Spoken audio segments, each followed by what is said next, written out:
Hello dear students. आज हम लेकर आए हैं आपके लिए chapter 3 tissues in action. J N S C R T science 9th class से लिया गया चैप्टर है बच्चों। तो जैसे आपको पता ही है, हमने पहले इसके ऑलरेडी 3 पार्ट्स जो हैं अपलोड कर रखे हैं इस लेसन के। तो अभी तक जो हमने स्टडी किया था वो हमने सेल से शुरू करके इसको स्टडी करना शुरू किया था। मतलब तो सेल जो होता है वो बेसिक यूनिट होता है लाइफ का, और जितने भी ऑर्गेनिज्म हैं, लिविंग प्लांट्स हैं, वो सारे सेल से ही बने हुए हैं। ठीक है, तो वो बाद में मिलके एक स्पेसिफिक फंक्शन करते हैं, तो उसको हम टिश्यू बोलते हैं। जहाँ से हमने इसके 2-3 एक्सपेरिमेंट में किए थे, जैसे उन्नीन वाला एक्सपेरिमेंट, तो हमने देखा था कि उसमें कौन कौन से टिश्यूज़ रहते हैं प्लांट के। जो टिश्यू हैं हमने वहाँ से इसकी स्टडी को मतलब शुरू किया था।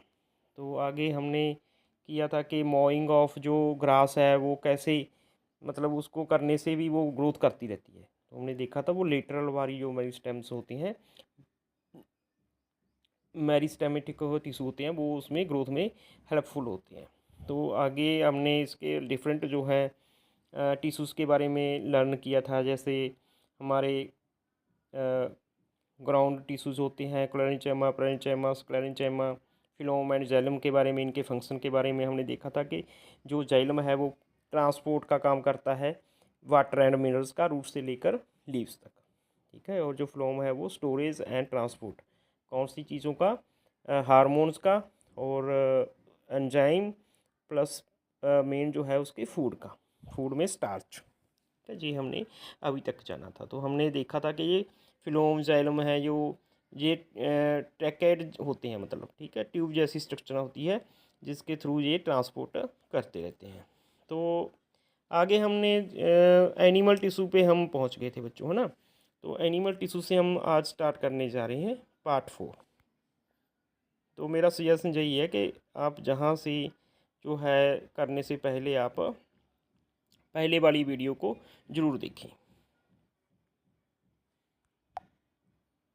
Animal tissue like plants, animal cells are also grouped together and specialized in performing different functions।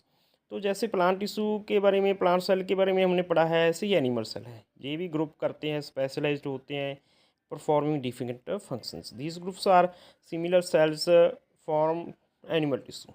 तो जो ग्रुप सिमिलर सेल के होते हैं उनका एक ही संरचना, एक ही स्ट्रक्चर, शेप, एक ही उसके में जो है ऑर्गेनलीज होती हैं, वो सारे क्या करते हैं, टिश्यू कहलाती हैं। Let us perform a few simple activities. कुछ सिंपल एक्टिविटीज़ दे रखी हैं। Blink your eye quickly, clench and open your fist, take a deep breath.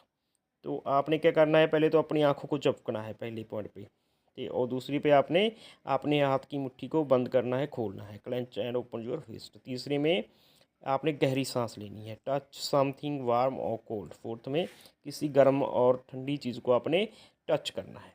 Now think which tissue help you move. तो कौन से टिश्यू आपकी मूवमेंट में help है। Which tissue enables you to sense heat और कोल्ड। कौन से tissue आपको सेंस करवा रहे हैं कि ये चीज़ गर्म है या ठंडी है। Which tissue holds the body together to so that the skin does not fall off. तो कौन से टिश्यू हैं जो अपनी स्किन को पकड़े रखते हैं, उसको सहारा देते हैं, सपोर्ट देते हैं, ताकि वो नीचे ना गिर जाए। तो वो कौन से टिश्यू हैं, ये हमने टिश्यू के बारे में, जो एनिमल के टिश्यू हैं उनकी एक विशेषता भी बता रखी है इन 4 पॉइंट से, और उनका एक्शन भी बता रखा है, फंक्शन भी बता रखा है। मतलब many such question can be asked but the answer lies in the diversity of animal tissue. तो ऐसे कौन बहुत से क्वेश्चन हमारे मन में उठते रहते हैं, है ना। तो वो हम कहाँ से उसका आंसर ढूंढेंगे, डाइवर्सिटी ऑफ एनिमल टिश्यू से। मतलब एनिमल टिश्यू जो है डिफरेंट तरह के पाई जाती हैं, which are specially adapted to perform different functions. जो खास रूप से ये अनुकूलित हैं, अडेप्टेड हैं। अडेप्टेड मतलब उन्होंने अपने आप को डाल रखा है इस काम के लिए। ठीक है ना, कि वो डिफरेंट तरह के फंक्शन, जो भी उनको दिया गया काम है वो कर सकें, perform different functions. It is interesting to understand how the structure of an animal tissue suits its specific function. ये जानने की बहुत ही मतलब दिलचस्प बात है कि कैसे हम उसको समझेंगे कि संरचना जो है, स्ट्रक्चर जो है, स्ट्रक्चर मतलब उसकी संरचना कि किस कैसे वो उसकी बनावट है ना, एनिमल टिश्यू की, वो उसी फंक्शन को इस तरह से करता है जिस जैसे उनकी संरचना में भी फर्क है। ठीक है, let us explore different kinds of animal tissues. आओ हम different type of animal tissue को एक्सप्लोर करते हैं। Each tissue perform a specific function, और हर टिश्यू अलग से काम कर रहा है। पहले दिया हुआ है 3.31 का epithelial tissue structure and functions. तो इसका स्ट्रक्चर एंड फंक्शन बता रखा है। एपिथेलियल के बारे में हमने प्लांट्स में भी थोड़ा बहुत देखा था कि ये कवरिंग होती है किसी भी बॉडी की, बाहर वाली लेयर या कवरिंग को हम बोलते हैं epithelial tissues. Epithelial tissue form the outer covering of the body, जिसको हम स्किन कहते हैं एनिमल्स में, है ना। And also lies the internal organs. तो ये अपने अंदर जो ऑर्गन है ना, उनके भी बाहर एक परत होती है। सपोज अपनी जो स्किन है वो तो ही है बाहर बॉडी में, है ना, पूरी बॉडी के बाहर बाहर। हमारे अंदर जो ऑर्गन है, जैसे हमारे अंदर हार्ट है, हमारे अंदर लंग्स हैं, उन पे भी एक परत चढ़ी हुई है। ठीक है, तो वो वाली परत भी एपिथेलियल ही होती है। Such as the mouth, lungs, blood vessels and intestine. ये कुछ ऑर्गन की एग्जांपल दे रखी है जहाँ पे ये हमारी जो एपिथेलियल टिश्यूज हैं वो मौजूद रहते हैं। It is composed of closely packed cells with very little space between them. तो इसमें क्या से सेल होते हैं, बहुत क्लोज पैक होते हैं सेल, और कोई भी जगह नहीं रहती उनके बीच में, बहुत कम स्पेस रहता है उन दोनों के सेल के बीच में। This structure prevents the entry of the germs. तो इस संरचना से हमें क्या फ़ायदा है, वो प्रिवेंट करते हैं एंट्री किसी भी जर्म की। जर्म्स तो आप समझती हो गई है, वो हमारे लिए डिजीज़ स्प्रेडिंग और जो माइक्रो ऑर्गेनिज्म हैं उनको हम जर्म्स बोलते हैं। And reduce water loss. तो इससे पानी का भी जो खर्चा है वो कम हो जाता है। हम हीट में जाते हैं, हम गर्मी समर में देखते हैं तो हमारी जो बॉडी है वो ज़्यादा पानी को बाहर कर सकती है ना, तो ये पैक होते क्लोजली, इसी वजह से ज़्यादा लॉस ना हो वाटर का। And also help in the observation, secretion and movement of substances. तो ये ऑब्जर्व भी करते हैं सब्सटेंस को, सिक्रीट भी कर देते हैं, क्योंकि ये मेम्ब्रेन की तरह काम कर रहे हैं। आउटर लेयर किसी भी ऑर्गन की क्या करती है, वो मेम्ब्रेन की तरह काम करती है। तो डिफरेंट टाइप के मूवमेंट भी हो जाते हैं सब्सटेंस के, क्योंकि वो ऑब्जर्वेशन होगी तो वो अंदर ले चलेंगे सब्सटेंस उसमें। जब वो स्क्रीटन होगी, स्क्रीटन मतलब किसी चीज़ वेस्ट चीज़ को हम गेट आउट कर देना, बाहर निकाल देना। ठीक है, तो उसको हम बोलते हैं स्क्रीशन। तो ये मूवमेंट ही होगी ना सब्सटेंस की, किसी चीज़ को अंदर लेंगे सब्सटेंस को, किसी को बाहर फेंकेंगे, तो वो क्या करेंगे, movement. Different types of epithelial tissues are structurally adapted to perform different functions. तो अलग अलग तरह के होते हैं एपिथेलियल टिश्यूज। आगे इसकी टाइप्स भी हैं एपिथेलियल टिश्यू की। ठीक है, तो वो डिफरेंट फंक्शन परफॉर्म करते हैं जैसे ही उसकी संरचना है वैसे, structurally adapted. Study table 3.2 along with the corresponding diagram shown in figure 3.11। तो आपको टेबल 3.2 करना है, उसके आपने डायग्राम की मदद लेनी है जो फिगर 3.11 में दिया गया है। To understand how structure and function of epithelial tissues are related, कि कैसे उनकी स्ट्रक्चर, उनके फंक्शन जो एपिथेलियल टिश्यूज के हैं वो एक दूसरे से रिलेटेड है, मतलब एक दूसरे से कैसे उनकी संरचना काम कर रही है, वैसे ही वो काम कर रही है। ठीक है, जैसी उसकी संरचना है वैसे ही वो काम करके दिखा रहे हैं, ये हम देखेंगे आगे। यहाँ पे एक रेडी टू वाइंड लिखा हुआ है, गो वाइंड। ठीक है, ये पढ़ते हैं। इन जंग प्लांट्स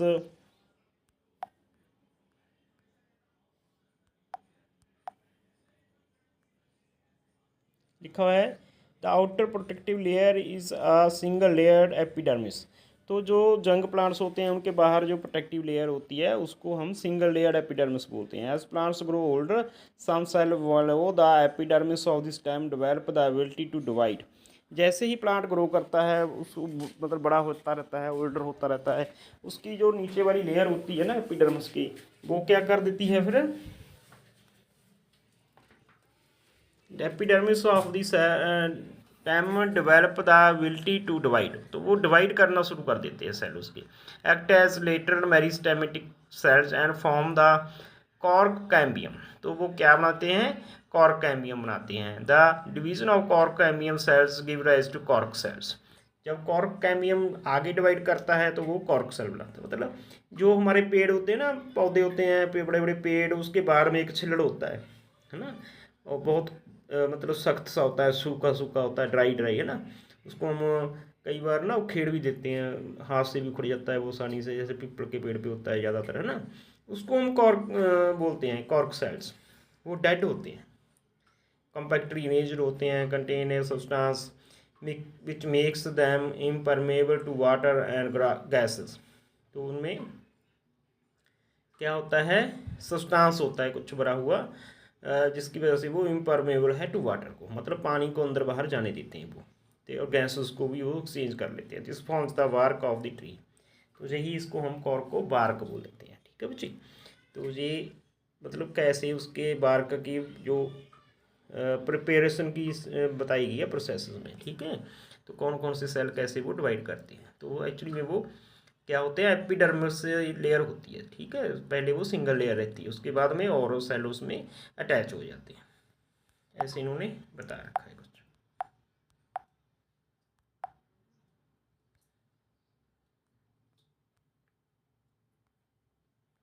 एक्सचेंज में जो आगे देखते हैं हम, एपिडर्मिस सेल के बारे में, टिश्यूज के बारे में, एपिथेलियल टिश्यू, ठीक है। एपिथेलियल टिश्यू के बारे में characteristics of functionally and structurally different epithelial tissues, ये हम एनिमल्स के भी पार्ट में कर रहे हैं बच्चों, ठीक है, आप भूलना मत। तो फंक्शंस एक्सचेंज, पहले तो जो एक्सचेंज का काम करते हैं, help is in rapid diffusion of liquid and gases. तो बहुत तेज़ी से यहाँ से एक्सचेंज होता रहता है, मतलब कोई भी गैस है, लिक्विड है, वो अंदर बाहर होता रहता है यहाँ से। Single layer of thin flat sales होते हैं इनमें। तो ऐसी जो काम करते हैं एपिथेलियल टिश्यू, जो एक्सचेंज करते हैं किसी भी पदार्थ का या गैस का, उनमें सिंगल लेयर होती है एक, तो ठीक है, वो सिंगल लेयर होते हैं, थिन होती है, फ्लैट सेल्स होते हैं। ये फिगर 3.11a में दिखाया गया है। Line location of the body कहाँ पे होते हैं ये मौजूद, lining on off the tissue in the blood vessel and lungs. तो हमारी जो ज़्यादातर जो गैस हैं वो कहाँ पे एक्सचेंज होती हैं, कार्बन डाइऑक्साइड, ऑक्सीजन हम जो रेस्पायर करते हैं जब, तो वो लंग्स में होती हैं, तो ये लाइनिंग लंग्स में रहेगी। दूसरा, हम मटेरियल का एक्सचेंज कहाँ पे करते हैं, वो ब्लड में करते हैं, तो वो ब्लड वेसल्स में, हमारी जो वेन्स हैं, आर्टरीज हैं, उसको हम ब्लड वेसल्स बोल देते हैं, ठीक है बच्चों। तो वहाँ पे इसका जो लाइनिंग या लेयर एपिथेलियल टिश्यू की रहती है, ये वाली लेयर, ठीक है, जिसको हम एक्सचेंज में काम में लेते हैं।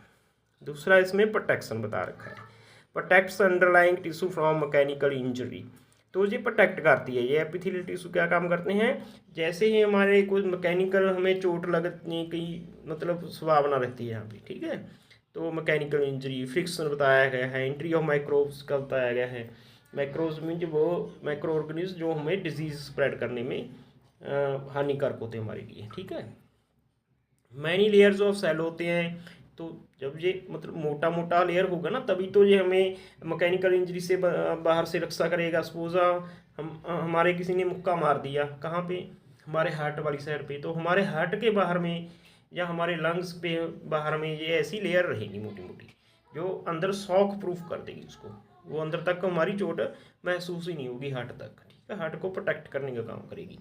तो ये मैनी लेयर्स होंगी, पता ही है, स्वाभाविक है ना। Outer cells are flat and tightly packed हो गई, ये सेल वाले ये भी फ्लैट ही रहते हैं इसकी स्ट्रक्चर, ठीक है, ऊपर वाले की तरह। और आगे देखते हैं, ये स्किन में होती है, ये स्किन हमारी प्रोटेक्ट करती है, ठीक है। माउथ में होती है ना, एसोफेक्स में ज़्यादा पाई जाती है, बाकी तो हर जगह में होंगे सेल, बट ये जहाँ जहाँ पे हमें मोटे मोटे एग्जाम्पल बता रखे हैं कि जहाँ पे ये मैक्सिमम मात्रा में होती है। आगे सक्रीशन का production and secretion of mucus enzyme hormones, sweat saliva, sweat मतलब पजीस हमारा पसीना हो गया बच्चों, सलीबा मतलब हमारा लार होगी जो मुंह में टपकती रहती है हमारे थू, है ना, वो वाला हो गया ना। तो ये वो काम करती है हमारी जो एपिथेलियल टिश्यू होती है, ये स्पेशलाइज्ड है, cell specialised for producing and releasing substances. तो ये स्पेशल टाइप के सेल रहते हैं बच्चों, ये प्रोड्यूस भी करते हैं इन मटेरियल को, कौन से, जैसे म्यूकस हो गई हमारी, है ना, हार्मोन जो हो गए, स्वेट हो गई, इनको प्रोड्यूस करने का काम भी यही करते हैं और रिलीज भी कर देते हैं बाद में बाहर की तरफ में। मे बी कोवाइडल और कलमनार, तो उनकी स्ट्रक्चर जो होती है ना, वो कलमनार मतलब जैसे हमारे लंबे लंबे से कुछ स्ट्रक्चर रहती हो ना, जैसे कोई कॉलम लगा हुआ हो ऐसे, ठीक है, कोई पिल्लर हो जैसे वैसी स्ट्रक्चर, तो कॉलमनार। कोवाइटल का मतलब ये थोड़ी मतलब बॉक्स टाइप, कोवाइटल मतलब बॉक्स टाइप उसकी संरचना रहती है, जैसे हमारा स्क्वायर होता है ऐसे। तो जहाँ का पाए जाते हैं ये सैलिवरी ग्लैंड में, स्वेट ग्लैंड में एंड स्टोमक लाइनिंग में। सैलिवरी ग्लैंड वही होगी बच्चों जो सलीवा प्रोड्यूस करती है, हमारे लार वाला है ना पार्ट, और स्वेट वही हो गई जो हमारे पसीना ग्रंथियाँ होती हैं। तो ये बहुत ईजी है देखो, है ना। सेंसरी फंक्शन जो smell, taste, sound and balance का फंक्शन जो करते हैं, ठीक है। ये भी स्पेशलाइज होते हैं सेल, ये रिसेप्टर होते हैं जो भी मतलब कुछ भी जो सेंस करें, जो सेल आपकी साइंस में आपको बताया जाए कि सेंस कर रहे हैं भाई ये, तो वो रिसेप्टर ही होंगी, ठीक है। तो उसमें हैविंग हेयर लाइक सीलिया, तो उनकी जो सीलिया एक संरचना रहती है उनके बाहर बाहर, जो कि हेयर जैसी होती है, बालों जैसी, ठीक है। वही उसके रिसेप्टर का एक मेन पार्ट होता है बच्चों। तो ये नॉस्ट्रिल्स में होती है, हमारी नाकों में होती है, टेस्ट बर्ड्स हमारी टंग पे रहते हैं, एंड इनर ईयर, तो हमारे अंदर वाले जो कान है उसमें जो हमारे सुनने में मदद करते हैं, मतलब ठीक है, हेल्पफुल टू ईयर। आगे देखते हैं ऑब्जर्प्शन का काम, efficient Uptake of nutrients, water etcetera. तो ऑब्जर्प्शन का काम करेंगे तो न्यूट्रिएंट को अंदर लेंगे और वाटर को लेंगे, है ना। सिंगल लेयर होती है, टाल पिलर लाइक सेल होते हैं, often with hair like structures, उनमें भी रहती हैं हेयर लाइक स्ट्रक्चर्स, ठीक है। लाइनिंग ऑफ स्मॉल इंटेस्टाइन में होती है जी, वहाँ से हमारी ज़्यादातर ऑब्जर्प्शन होती रहती है। जो भी हम खाते पीते हैं वो सारा कहाँ पे जाता है, हमारा स्मॉल इंटेस्टाइन में से ऑब्जर्व हो जाता है, हमारी ब्लड में चला जाता है, ठीक है। इसी वजह से वहाँ पे ये मौजूद रहती है। अब इनकी पिक्चर देखते हैं हम 3.11।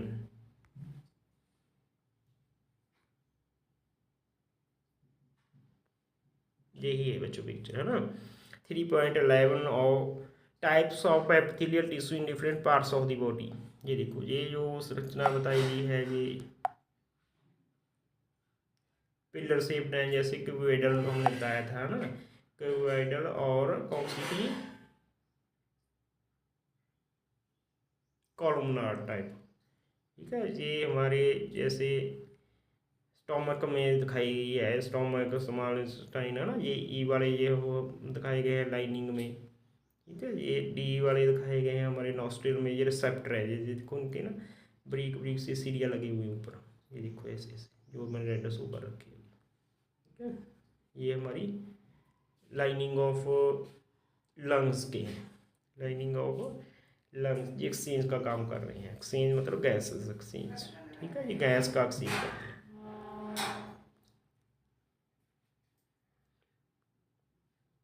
How are various parts connected in our body, तो ये वेरियस जो पार्ट्स हैं वो कैसे हमारी बॉडी में कनेक्टेड हैं। You have read that blood connects different parts of the body by transporting nutrient, gases, hormones etcetera in the same way bones connect and support the body from head to toe.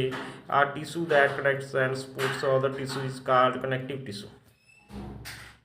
तो यहाँ पे बता रखा है आपको कि आपने ये पढ़ा हुआ है कैसे जो ब्लड है वो कनेक्ट करता है डिफरेंट पार्ट्स के बॉडी की, ट्रांसपोर्टिंग ऑफ न्यूट्रिएंट्स के थ्रू गैसेस, क्योंकि ब्लड में तो सारा कुछ फ्लो करता रहता है ना, वो अलग अलग पार्ट में जाता है, तो कनेक्शन का काम ही होगा। वो कौन कौन सी चीज़ें वो कनेक्ट लेके जाता है अपने अंदर, न्यूट्रिएंट्स, गैसेस, हार्मोन, ठीक है। गैसेस मतलब कार्बन डाइऑक्साइड होगी हमारी जो बाहर को छोड़ते हैं, हम ऑक्सीजन अंदर लेके जाता है, तो ये सारी चीज़ें, ये तो कनेक्टिंग टिश्यू हो गया वो ब्लड, ठीक है। इसी वजह से इसको बोलते हैं कनेक्टिंग टिश्यू।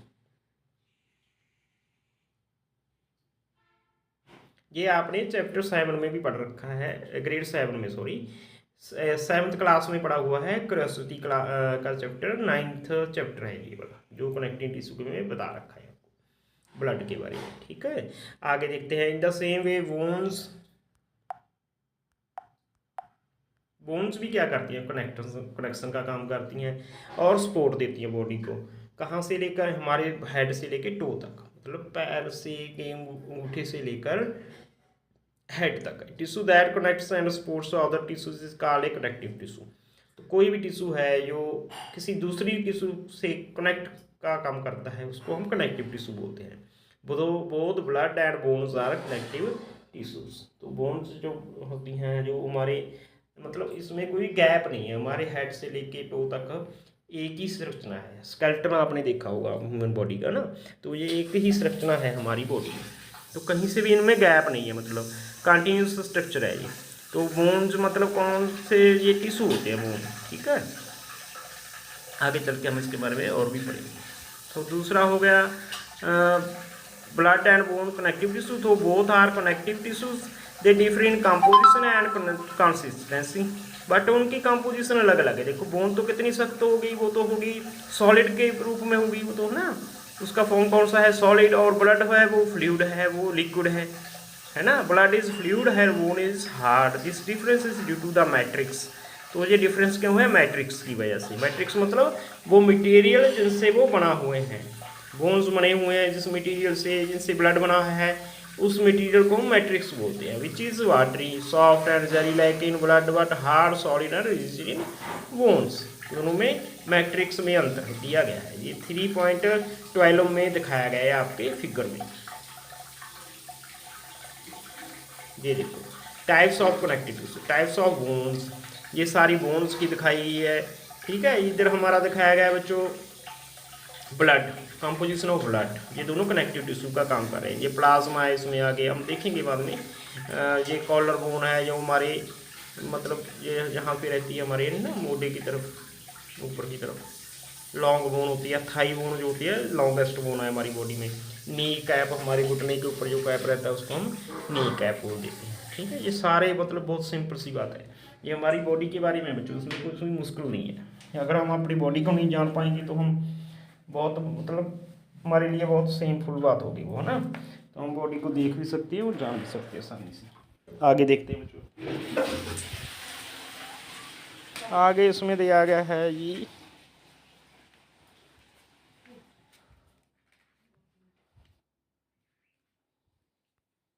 हम जहाँ पे पहुँच गए थे ना, activity 3.2 let us understand further. 3.2 recall everyday experiences given in the first column of table 3.3। और टेबल 3.3 दी गया है, उसमें आपने रोज़मर्रा के जो एक्सपीरियंस हैं उनको आपने याद करना है। Write your observation and question your notebook, compare your observation with the observation given table 3.3। पहले तो आपने खुद प्रैक्टिकल करके देखनी है जो भी मतलब हमारे एक्सपीरियंस हैं रोज़मर्रा की ज़िंदगी में, है ना। बाद में आपने नोट करना है, फिर आपने कंपेयर करना है जो वो आपकी यहाँ बुक में दिया गया है। ये देखो जहाँ पे क्या दिया गया है, experience when you get A small cut on your skin. जब आप अपनी स्किन पे स्मॉल कट लगा लेते हो तो क्या होता है, तो रेड ब्लड जो होता है ओज आउट होता है, वहाँ से रेड ब्लड बाहर की तरफ आने लगता है from the cut. A clot is formed after some time, कुछ समय बाद वहाँ पे ब्लड के थक्के जमने शुरू हो जाते हैं, हार्ड हार्ड हो जाता है ब्लड, उसको हम बोलते हैं क्लॉट ऑफ द ब्लड। इसको हम बोलते हैं बच्चों क्लॉट ऑफ द ब्लड, इसको आप याद कर लो, ठीक है। आगे क्वेश्चन है कि what causes blood to clot. पहले तो जो लिक्विड जैसा ब्लड बहता रहता है, बाद में वो जमना शुरू हो जाता है और एक स्कैरी टाइप का हो जाता है वहाँ पे, है ना, हार्ड हार्ड सा बन जाता है ब्लड, मतलब रुक जाता है वो वहाँ से बहना, हुई ब्लड रुक जाता है ना खुद ब खुद। ऐसा नहीं है कि बहता ही रहता है बहता ही रहता है, फिर तो सारा ब्लड ही वहाँ से छोटे से कट से ही सारा ब्लड हमारा बाहर हो जाएगा ना, बट वो रुक जाता है कुछ कि हमारी बॉडी में जितना ही ब्लड है वो बना रहे, बाहर उसका लॉस ना हो जाए। तो ये क्यों होता है ऐसे, क्या क्या कारण है इसका, कौन इसको करने देता है कि भी तू क्लॉट हो जा। When you get A skin infection, जब आपके स्किन इन्फेक्शन हो जाए द एरिया टर्न्स रेड, वहाँ पे रेडनेस हो जाती है। हमारे सपोज इचिंग हो गई तो हम उसको स्क्रैचिंग करना शुरू कर देते हैं ना, तो वो क्या हो जाता है, रेड हो जाता है वहाँ पर। परहैप्स स्लाइटली स्वॉलन, स्वेलिंग भी हो जाती है, मतलब थोड़ा सूज जाता है वहाँ से। You may have a fever, आपको बुखार भी आ सकता है ना। व्हेन यू एक्सरसाइज और रन, जब आप दौड़ते हो एक्सरसाइज करते हो, जो ब्रीथ फास्टर यूर फेस में टर्न रेड, आपका चेहरा लाल हो जाता है, तभी है ना आप तेज़ी से सांस लेना शुरू कर देते हो। ये क्या होता है, ये सारी चीज़ें हम डिटेल में करेंगे। The everyday experience mentioned are related to blood and its components. ये सारी चीज़ें जो है ना ब्लड और उसके जो अंदर कंपोनेंट्स हैं, उसके पार्ट हैं, उनके साथ में इसका संबंध है सारे का। The red colour of blood is due to haemoglobin. जो रेड कलर रहता है ब्लड का वो होमोग्लोबिन की वजह से होता है। एक होमोग्लोबिन क्या है बच्चों, एक प्रोटीन है इसमें, ठीक है। तो जो ऑक्सीजन की सप्लाई को मेंटेन करता है वो, उसके साथ ऑक्सीजन बॉन्ड हो जाती है, ठीक है। ये आयरन होता है एक पार्ट, इसमें एक प्रोटीन होता है, ठीक है। ये हम बाद में देखेंगे। तो ये लिखा भी हुआ है iron rich protein in the blood, red blood cells. तो ये कहाँ पे होते हैं हेमोग्लोबिन, ये हमारे रेड वाले सेल होते हैं ना जो ब्लड के, वहाँ पे होते हैं, जिसको हम रेड ब्लड सेल भी बोलते हैं और आरबीसीज भी बोल देते हैं। RBCs leave for about 4 months. RBCs 4 month तक जिंदा रह सकते हैं एंड आर रिप्लेस्ड रेगुलरली। तो इसको रेगुलरली रिप्लेस किया जाता है, मतलब जो पुराने हो जाते हैं उनको हटा दिया जाता है, नए उसमें ग्रोथ होके जनरेट होते रहते हैं, ठीक है। Platelets help in blood clotting at the site of the injury. अब प्लेटलेट्स का काम है क्लॉट को मनाना, जहाँ पे हमारे कोई कट लगा है, इंजरी हुई है, ब्लड बहता जा रहा है, तो ब्लड क्लॉटिंग का काम करेगी प्लेटलेट्स वाले सेल, ठीक है। ये भी ब्लड में होते हैं। ड्यूरिंग एक्सरसाइज और running muscles needs more oxygen.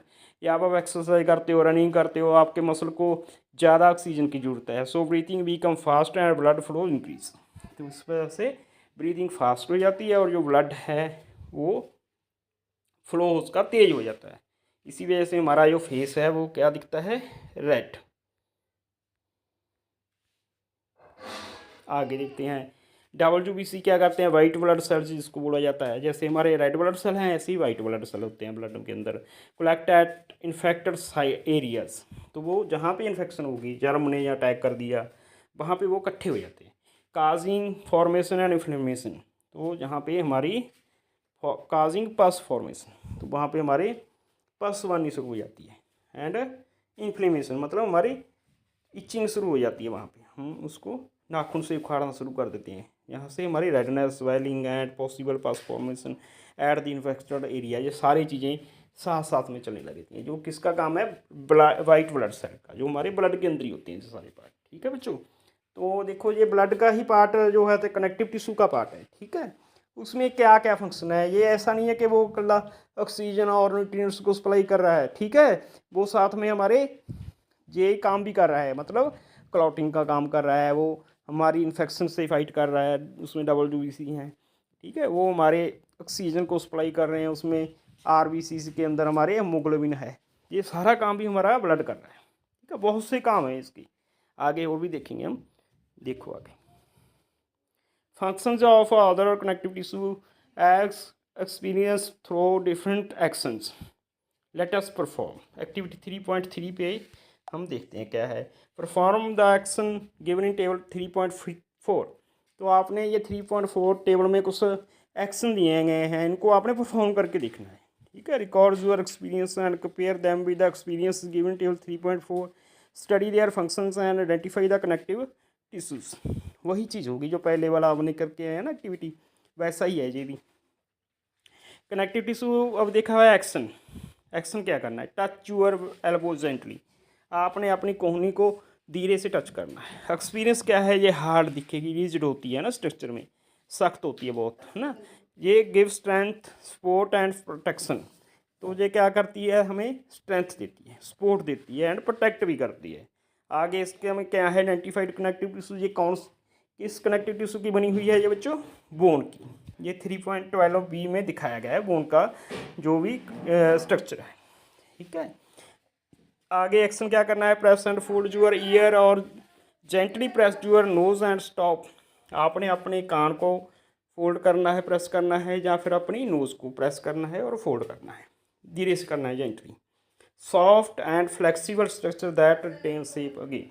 तो क्या होता है, जैसे आप फोल्ड करते हो, छोड़ते हो, वो वापस में उसी स्ट्रक्चर में दोबारा आ जाते हैं, आपके कान या नाक का ना वहीं पे आ जाते हैं। ऐसे नहीं है कि जैसे पेज को फोल्ड कर दिया तो पेज फोल्ड बना रह जाता है, ऐसे नहीं है, ये फिर तो अपनी शेप में वापस आ जाती है। तो ये सॉफ्ट है, फ्लेक्सिबल है इसका स्ट्रक्चर, ठीक है। प्रोवाइड फ्लेक्सिबिलिटी, तो फ्लेक्सिबिलिटी की वजह से वो वापस आ गया। जैसे रबड़ को खींचते हैं, रबड़ फिर दोबारा वापस में वही अपनी शेप में आ जाती है, तो क्या होता है, फ्लेक्सिबल होती है रबड़, ठीक है। तो ये टिश्यू भी क्या है, फ्लेक्सिबल हैं। And cushions the end of bones for shock observation. तो जैसे ही इसको कोई शॉक लगा बोन को तो उसको ये रोक देते हैं, शॉक को कॉशन का काम करते हैं। ठीक है, ये कौन सी बोन है कनेक्टिव टिश्यू है, ये कार्टिलेज वाली बोन है हमारी। ठीक है, कार्टिलेज एक बोन ही होती है बच्चों। ठीक है, इसमें लिखा नहीं है बट बोन की टाइप है कार्टिलेज, जो फ्लेक्सिबल रहती है। ये हमारे कान नाक ऐसे जहाँ पे जो भी हमारे बोन्स मुड़ सकती हैं आसानी से, वहाँ वहाँ पे मौजूद रहती है। आगे एक एक्शन लिखा है, touch your forearm muscle and wriggle your fingers. आपने अपनी बाहों को क्या करना है, मसल को टच करना है और अब बाद में उंगलों को भी घुमाना है। Wriggle your fingers, feel movement in the forearms even though fingers are far away. तो आपने मूवमेंट को क्या करना है, अपनी आर्म पे फील करना है, चाहे कि आपकी जो फिंगर्स हैं बहुत काफ़ी दूर हैं। देखो आप स्ट्रेच करके देखो अपनी आर्म को और फिंगर को फोल्ड करके देखो, तो आपकी जो मूवमेंट रहेगी ना वो आपकी आर्म में भी फील होगी। ये क्या करती हैं, कनेक्ट मसल टू बोन्स। ये इसका फंक्शन है कि ये मसल है ना जो हम फोल्ड करते हैं या फिंगर को, उसमें जो मसल है तो वो बोन से अटैच हुई रखी हैं एंड दस ब्रिंग द मूवमेंट्स। इसी वजह से वो मूवमेंट होने देती हैं, किसका, बोन का। ठीक है, ये इसको हम टेंडन्स बोलते हैं, मतलब जो मसल को बोन से कनेक्ट करते हैं टिश्यू उसको हम टेंडन्स बोलते हैं। ओके बच्चे, ये आपने याद रखना है। लास्ट वाला आ गया बच्चों, sit on a chair and move your legs upward with till your knee allows. आपने कुर्सी पे बैठना है, आपकी जो टांग है उसको आपने हिलाना है, ऊपर की तरफ ले जाना है जहाँ तक कि आपका घुटना उसको अलाउ करता है। नीचे की तरफ तो हम पूरा ले जाते हैं फोल्ड करके, है ना, ऊपर की तरफ ले जाना थोड़ा मुश्किल है। तो जहाँ तक हम ले सकते हैं ऊपर की तरफ को आपके टांग को उठाना है। The joint does not go wind a limit. तो ये जॉइंट आपको एक लिमिट तक जाने देगा, उसके बाद नहीं आपकी क्षमता ही नहीं होगी कि उसके आगे हम उसको ले जाएं। ये क्यों है, connected bone to bone and provide stability and limit movement and help prevent dislocation. तो बोन का बोन से कनेक्शन हो रखा है, वो लॉक हो जाती है बोन। ठीक है बच्चे, सिंपल लैंग्वेज में बके हो जाती है, लॉक हो जाती है, उसके आगे वो मूव नहीं कर पाती, फिर बोन बोन के साथ अटक जाती है।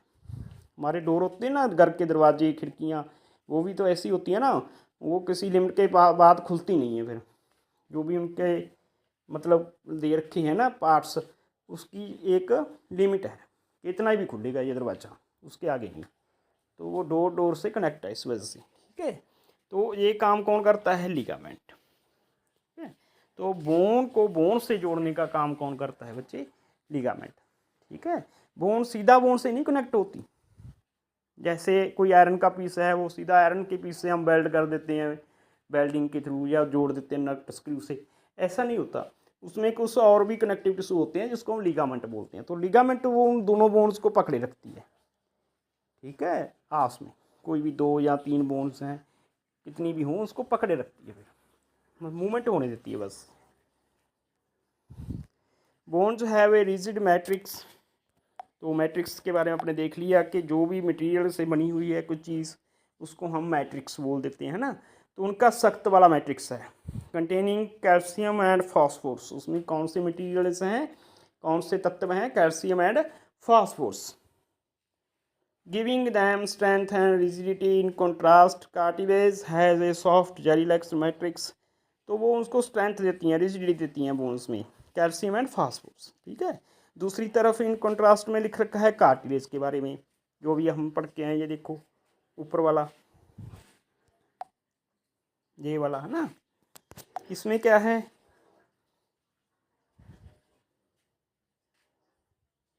जेली लाइक मैट्रिक्स है इसमें। ठीक है, सॉफ्ट मैट्रिक्स है एंड प्रोवाइड्स फ्लेक्सिबिलिटी। तो फ्लेक्सिबिलिटी प्रोवाइड करता है एंड कॉशनिंग, और वो उसको कॉशन करता है, मतलब बाहर से जो भी उसमें मतलब आपको कोई बोलते हैं ना कि कोई शॉक लग गया ना, उसको रिजर्व कर लेता है, कॉशन का काम करता है। Other connective tissues include tendons and ligaments. Tendons connect muscles to bone है, ligaments connected bone to bones and provide excessive movements.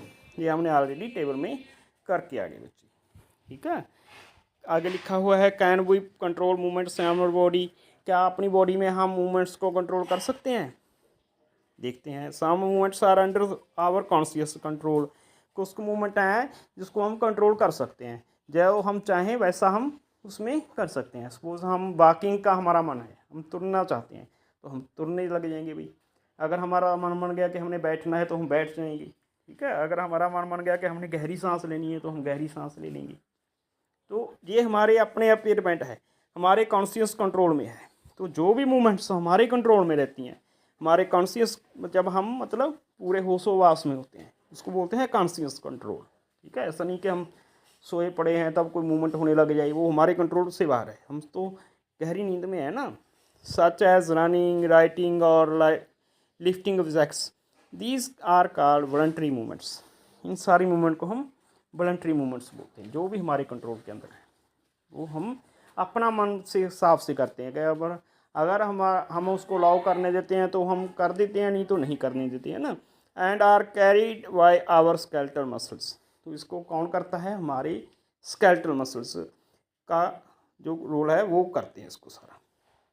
Which are attached to the skeleton, जो कि स्केलेटन के साथ जुड़े रहते हैं। They are made up of bundles of long cylindrical cells called muscle fibres. तो ये लॉन्ग होते हैं, ये वाले मसल जो होते हैं ना, इसके सेल जो होते हैं वो बने होते हैं, जो सेल के बना होता है ना ये मसल, वो सेल कैसे होते हैं, बंडल जैसे लॉन्ग सिलेंड्रिकल होते हैं शेप में, जिसको हम मसल फाइबर्स भी बोल देते हैं। Which are unbranched multinucleated having many nuclei, जिसमें कई सेल के बारे में आपने पढ़ा है ना, मैंने वो ऑलरेडी चैप्टर डाउनलोड कर रखा है आपके सेल। उसमें एक न्यूक्लियस होता है सेंटर में, एक न्यूक्लियस होगा तो वो सिंगल न्यूक्लियस हो गया। अगर उसमें कई न्यूक्लियस हैं तो वो मल्टी न्यूक्लियस हो गया। तो इसमें वाले जो होता है ना मस्कुलर वाले जो हमारे सेल होते हैं, इसमें कई न्यूक्लियस होते हैं, ये मल्टी न्यूक्लिएट होता है बच्चों, ठीक है। And stated showing light and dark bands. तो स्टेटेड मतलब क्या होता है कि इसमें ना कलरफुल कुछ बैंड दिखते हैं जब हम इसको माइक्रोस्कोप में देखते हैं। तो उसकी जो मसल है ना वो अलग अलग टाइप की है, 2 टाइप की है, ठीक है।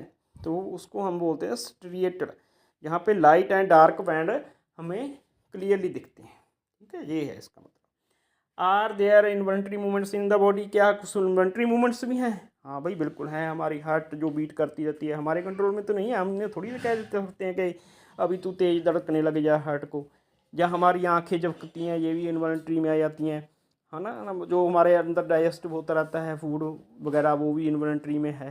हमारी रेस्पिरेशन प्रोसेस है वो भी, सांस लेते हैं हम, है ना, ये सारा कुछ इन्वॉल्यूंटरी मूवमेंट्स में है। Yes, many body movements occur automatically without conscious control. तो हमारे कॉन्शियस कंट्रोल से, हम सोए पड़े हैं तब भी वो चलती रहती है, मतलब, ठीक है।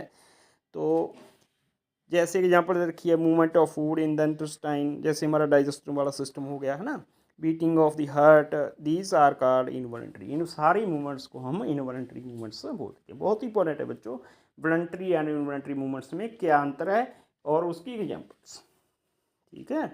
ये आपने अच्छी तरह याद कर लेना है। The muscles responsive for these movements include smooth muscles. तो इनको मूवमेंट देता है, मूवमेंट मतलब जो भी अपना हार्ट बीट करता रहता है भाई, अपने इंटेस्टाइन में डाइजेस्ट होता रहता है फूड, है ना, तो वो कुछ तो मूवमेंट करते ही होगा ना, सारे जो भी सेल हैं वहाँ की। तो वो क्या है, स्मूथ मसल्स होती हैं।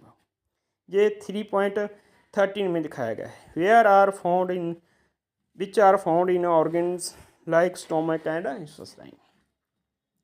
There cells are spindle shaped. तो ये स्पिंडल जैसे होते हैं, बेलन जैसे, एक तरफ साइड से तो टिपिंग होती है, इसके टिपर होते हैं, बीच में मोटे होते हैं, ठीक है। इसको हम बोलते हैं spindle shaped. And have a single nucleus, इसमें एक ही न्यूक्लियस रहता है। And dark striations, lack striations, इसमें कोई भी स्ट्रिएशंस नहीं होते, जैसे डार्क वाइट वाले उसमें बैंड थी। They help in slow continuous movement like digestion. तो ये कंटिन्यूस भी होती है इसकी मूवमेंट्स, बट स्लो भी होती है, ठीक है। ऐसा नहीं कि ये बहुत तेज़ी से करती है मूवमेंट, धीरे धीरे करती रहती हैं, सारी लाइफ टाइम चलता रहता है इसका प्रोसेस, कभी ख़त्म नहीं होता भाई, ठीक है।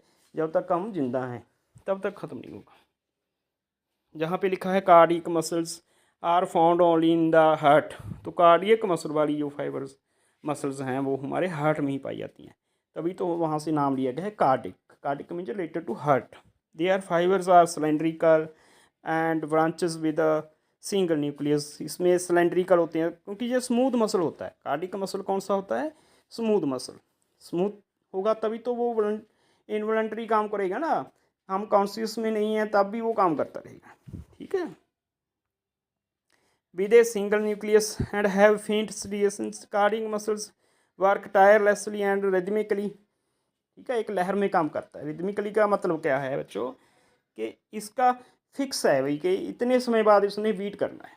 तभी तो हम बोलते हैं ना कि हमारी जो हार्ट बीट रेट रहता है वो एवरेज 72 होता है ना। अलग अलग ऑर्गेनिज्म का अलग अलग है। ठीक है, तो थोड़ा बहुत इधर नीचे ऊपर हो जाता है, बट वो रिदमिकली काम करता है। कोसेकेंट का जो भी उसका फंक्शन है वो ही है उसका, मतलब टाइम्स के उसने बॉन्ड किया रखा है वो, टायरलेसली, बिना थके काम करता है। ठीक है बच्चों, आगे देखते हैं। Enable the heart to beat throughout life, तो पूरी ज़िंदगी ये धड़कता रहता है अपना हार्ट। ठीक है, बीट करता रहता है विदाउट फैटिग, कभी भी थकता नहीं बेचारा, लगातार। तो स्मूथ मसल होती हैं, कार्डिक मसल होती है, उसमें सिलेंड्रिकल उसके फाइबर होते हैं, मसल के सिंगल न्यूक्लियस होता है। ठीक है बच्चों, ये सभी कुछ आपने डिटेल में याद कर लेना है। आगे 3 पॉइंट, इसकी ना हम पिक्चर देखना भूल गए अब, है ना। ये दिखेगी सारी पिक्चर। ये हमारा स्केलेटल मसल दिखाया गया है बच्चों, ये हमारा स्मूथ मसल दिखाया गया है, ऐसी रहती है इसकी संरचना। ठीक है, स्मूथ वाले मसल की। ये हमारा कार्डिक। ठीक है, इसकी लोकेशन भी दिखा रखी है। स्केलेटल वाला हमारी बोन के अंदर, बोन के नज़दीक होता है, और स्मूथ वाला हमारे इंटेस्टाइन वगैरह में रहता है, और कार्डिक हमारे हार्ट में दिखाया गया है। और जहाँ पे एक structure of neuron, nerve cell, neuron means nerve cell, जो हमारे मैसेज ब्रेन तक लेके जाते हैं, वो वाले सेल, इसकी भी संरचना दिखाई गई है। ठीक है बच्चों, तो आगे दिखाया गया है 3.34, how does the body sense, communicate and respond. कैसे हमारी बॉडी किसी भी चीज़ को सेंस करती है। हमारे 5 सेंस ऑर्गेनिज्म हैं, 5 सेंस ऑर्गेनिज्म, जैसे आई हो गया, ईयर हो गया, टंग हो गया, नोज हो गया ना जी बच्चों, आपको पता ही होगा, स्किन हो गया ना। कम्युनिकेट कैसे करती है वो, सेंस हमें कहाँ से कहाँ तक ले जाता है, ब्रेन तक वो कैसे पहुँचता है। मतलब जो भी हमने डिटेक्ट कर लिया, हमने कुछ देखा आँखों से, तो हमारे ब्रेन तक सिग्नल गया, उसकी तस्वीर बन गई वहाँ पे जाके, कि भाई आपने लाइन देखा है, आपने गाड़ी देखी है ना। तो ये कम्युनिकेट हो गया। एंड रिस्पॉन्ड, अब आपने गाड़ी देखी तो आप कहोगे हमने बैठना है गाड़ी में, तो आप उसकी मतलब ताकी वगैरह खोलोगे, गाड़ी की लाइन देखा तो आपको ख़तरा महसूस होगा, आप यहाँ से दौड़ जाओगे, भागने की कोशिश करोगे, है ना, कि भी हमें खा ना जाए। तो ये कैसा है रिस्पॉन्स है, ये डिपेंड करता है कि वो आपके लिए हार्मफुल है या आपके लिए बेनिफिशियल है। ठीक है, ये सारी चीज़ें हम अगले यूनिट में, अगले पार्ट में करेंगे बच्चों। आप ये हमारा 4th पार्ट है, जहाँ तक कि हम कंप्लीट कर रहे हैं। आपने एक काम करना है, जितनी भी यहाँ पे स्ट्रक्चर दे रखी है ना, सारी जो भी आज तक हमने स्टडी की हैं, ये सारी संरचनाएँ आपको, स्ट्रक्चर जो हैं, जो सेल के हैं, टिश्यू के हैं, प्लांट के फ्लोम जैलम, ये नर्व सेल हो गया अपना, ये सारी संरचनाएँ आपने बना बना के देखनी है, अच्छी तरह बनानी है। ठीक है, और जिसने भी तैयार कर ली होगी संरचना, वो हमारे कमेंट बॉक्स में जैस पिक लिख के भेज देगा कि हमने ये पिक्चर बना ली है। जैस पिक लिख के आप हमें कमेंट बॉक्स में डाल सकते हो, और कोई भी आपकी क्वेरी हो तो वो भी आप कमेंट बॉक्स में जरूर डाला करो, और लाइक शेयर एंड सब्सक्राइब करना मत भूलो बच्चों, क्योंकि हमारी काफ़ी हार्ड वर्क होती है इस काम के लिए। हम सिंपल जरूर हैं, बट आपके लिए हम परफेक्ट हैं। ठीक है, शो ऑफ कुछ नहीं करते हम, बिल्कुल सिंपल बेसिक जो भी है अपना ट्रिक लेके आते हैं कि आपके वो सारा कॉन्सेप्ट अच्छी तरह समझ में आ जाए। ओके बच्चे, तो आज के लिए इतने बच्चे, थैंक यू सो मच।